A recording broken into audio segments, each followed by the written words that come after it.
பார்த்தாருங்களாம். விலைமாது அவ்வளோ அழகா இருந்தாங்களாம். அந்த கண்ணு அவ்வளோ ஈர்ப்பா இருந்துச்சாம். அவங்களுடைய நிறம் வந்து அவ்வளோ பளபளன்னு இருந்துச்சாம். இதுல பார்க்க அவ்வளோ பேரழகியா இருந்தாங்களாம்.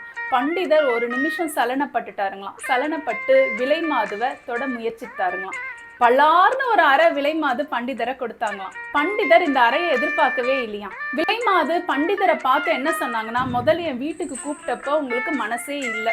என் வீட்டினுள்ள வந்ததுக்கு அப்புறமா என்னுடைய கட்டிலறைக்கு கூப்பிட்டப்போ உங்களுக்கு ஒரு சலனம் ஏற்பட்டுச்சு.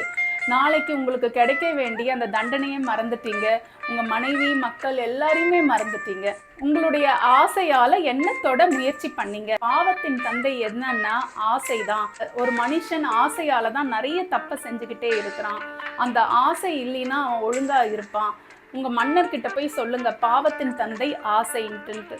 பண்டிதருக்கு ரொம்ப அசிங்கமாயிடுச்சு. அந்த அம்மாவை கையெடுத்து கும்பிட்டுட்டு என்னை மன்னிச்சிருங்கம்மா அப்படின்னு சொல்லிட்டு அந்த வீட்டை விட்டு வெளியே ஓடி வந்துட்டாருங்களாம்.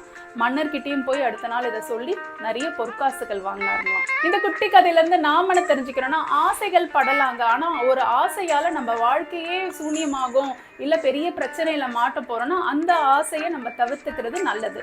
இன்னைக்கு உங்களுக்கு இந்த குட்டி கதை பிடிச்சிருக்கோன்னு நினைக்கிறேன். அடுத்த குட்டி கதையில உங்களை சந்திக்கிறேன். நன்றி, வணக்கம்.